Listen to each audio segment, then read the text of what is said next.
be a special night. It is. It's the night when we have just finished the entire weekend clearing all of the brush from around the Dobrin Shelton estate. And we feel we need something special. Tonight we're going to have Pork roast with sugar snappy peas and smashed potatoes. Yay! Yay! Cheers! We're glad you're still watching. Welcome back to our pandemic kitchen. Best way to start a roast is to first coat it with some nice herbs. What I'm going to do now is make a dry rub to go onto the roast. Okay. Add about a teaspoon and a half tablespoon of pepper, about a teaspoon of cumin seeds. They'll become ground cumin right now. A teaspoon of rosemary. This is from our garden. A teaspoon of thyme.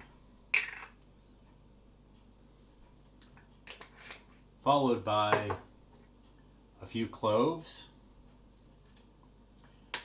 and about a teaspoon of allspice berries. Dropped one. Oops. Oops, almost forgot.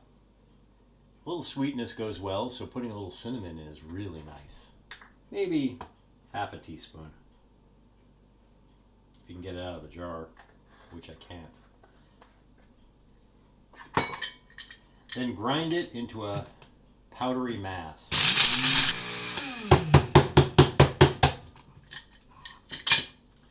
And put it into a bowl.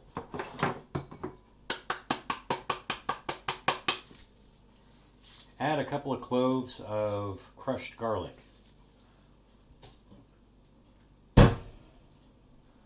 Ah, that was hard.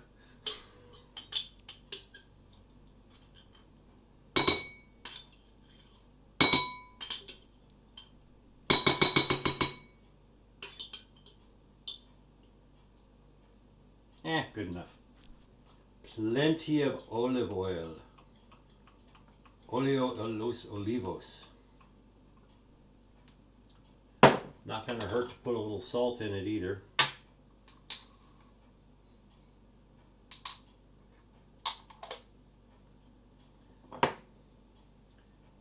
And then mix it all up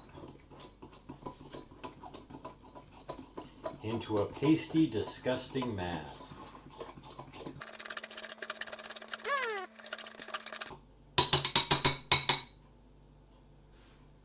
It smells delicious. It does, doesn't it? Okay, now take it over to our beautiful pork loin. Isn't it delicious looking? It is. Except now we're going to cover it with goo. Use any implement of your choice. I tend to prefer the implements that come at the end of my arms. And rub it in as if you're massaging a beautiful person of the opposite sex.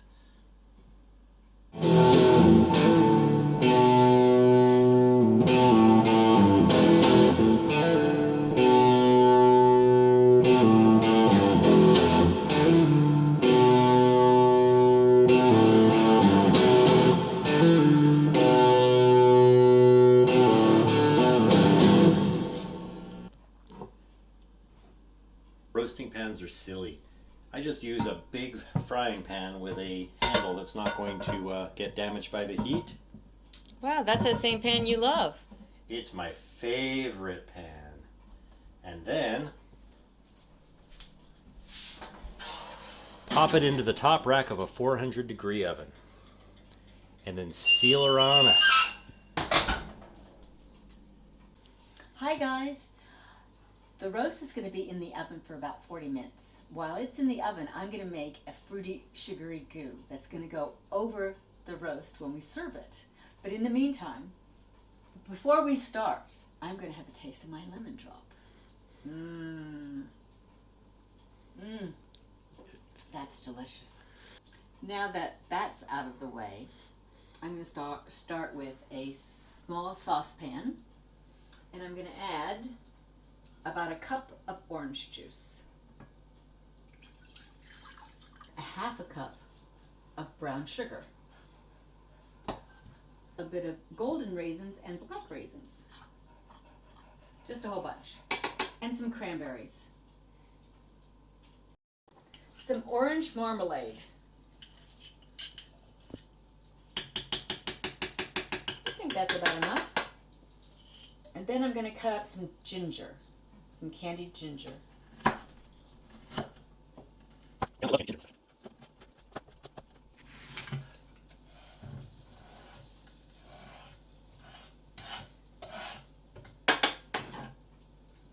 I'm going to stir it all to blend it together, and then I'm going to bring it over to the stove.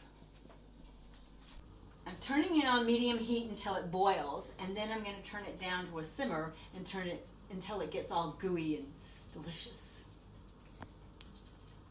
I'm going to be making the smashed potatoes. And I counted about 13 of these little cute red tomato potatoes here. And I'm going to put them in the cold water into the pan. And we've turned it up, and we're going to put the lid on them. And we're going to cook these guys for about, I don't know, 20-25 minutes until they're like really tender and nice and squishy.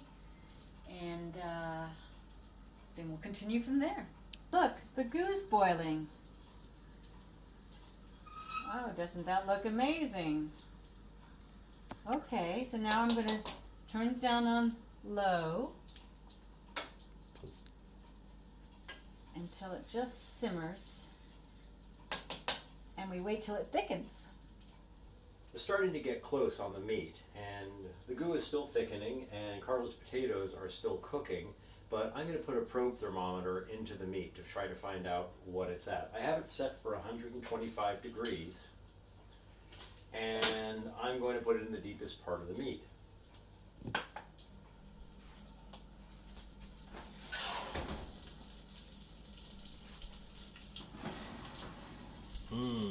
Doesn't that look good?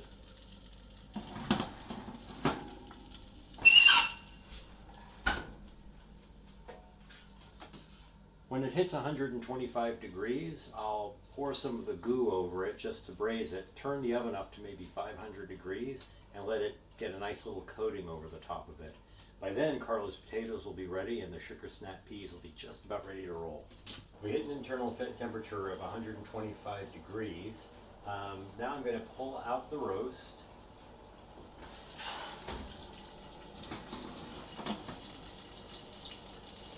And spoon a little of the thickening sauce over the top of it. That'll, And don't touch the handle. and do not touch the handle. This is the hottest thing you've ever seen in your life. And I'm going to turn it up to about 450 just to give it a nice finish. Now we're going to wait till around 135, 140 degrees for an internal temperature, and at that point, the amount of mass that this meat has, it'll carry over and warm up to like 145 before it's actually served, which is just perfect for this roast. Anyway, see you when we hit 140. Okay, so we hit 140 degrees. I'm going to take it out. The biggest problem with this altogether is, pull this up first, pull the probe thermometer out. Try to pull the probe thermometer out. Pull it out. Being careful very much of this incredibly hot handle. And let it sit for about 5 or 6 minutes. Now that the meat's out and the goo's starting to thicken, we're going to start with the sugar snap peas. Here they are, sugar snap peas. We'll turn on the skillet, give it some heat, let it wait a moment, and then we're going to add some clarified butter. As I said in the past, I really like this stuff for the vegetables. A couple of teaspoons.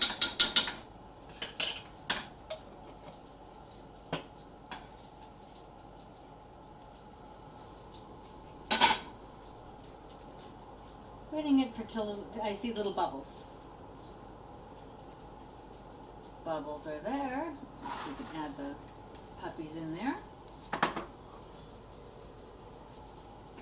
And coat them all around. Now you don't want to overcook these guys. Ooh, this one doesn't look too good.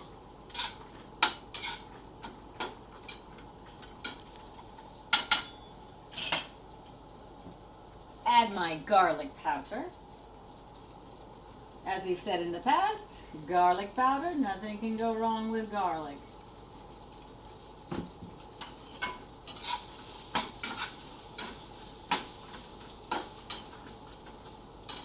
And a little bit of salt, a pinch, another one.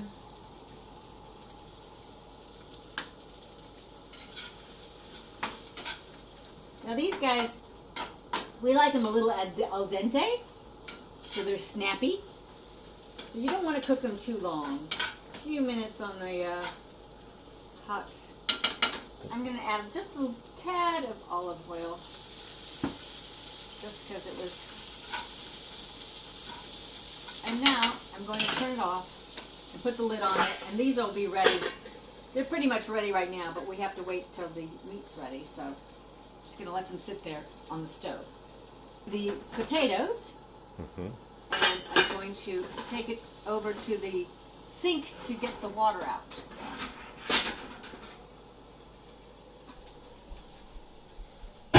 We're going to drain the water.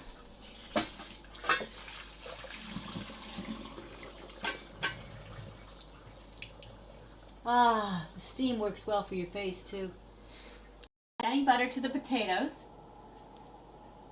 About a cup of cream. I'm going to add that now in.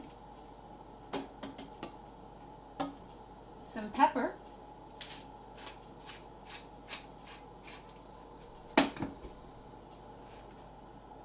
And make sure you add salt. Potatoes need salt.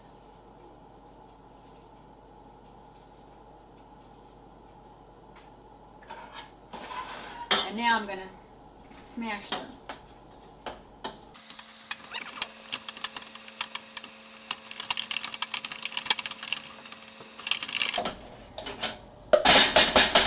And there you have it, smashed potatoes. So this should be ready. It's rested for about 6 minutes, and we'll slice it very thinly. Looks delicious. It can sustain a little bit of pink to it, but it's not necessary, and also depends a lot or it seems to depend a lot on the age, the type, and a lot of other things about it. But it looks nice and juicy, so it's pretty much right. So we'll cut it up. Looks perfect to me. Yay! As long as you're happy, sweetie. Yummy. I'm happy. Cut it on up.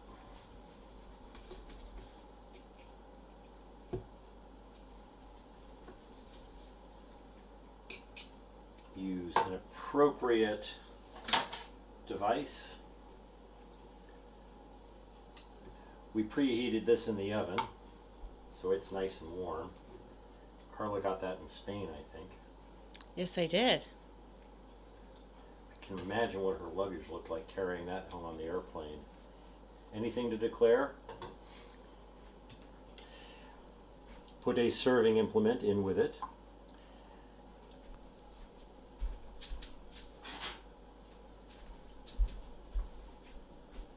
Pour the goo into an appropriate Goo receptacle. goo receptacle.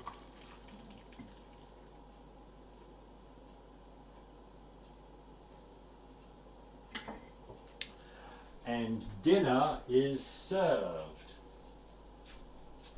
Thank you for joining us in our exploration of pork loin. What have we learned today? We have learned to take herbs and coat the top of our pork. We have learned to make a fruity goo to put over our pork, to heat the pork to only 125 degrees, and then raise the temperature to braise it with a little bit of the goo. We've learned that mashed potatoes are a wonderful thing that Karla is very good at. We've learned that sugar snap peas are the best thing ever. And we've learned that it's dinner time. I think we've had enough learning for today. Thank you, and good night.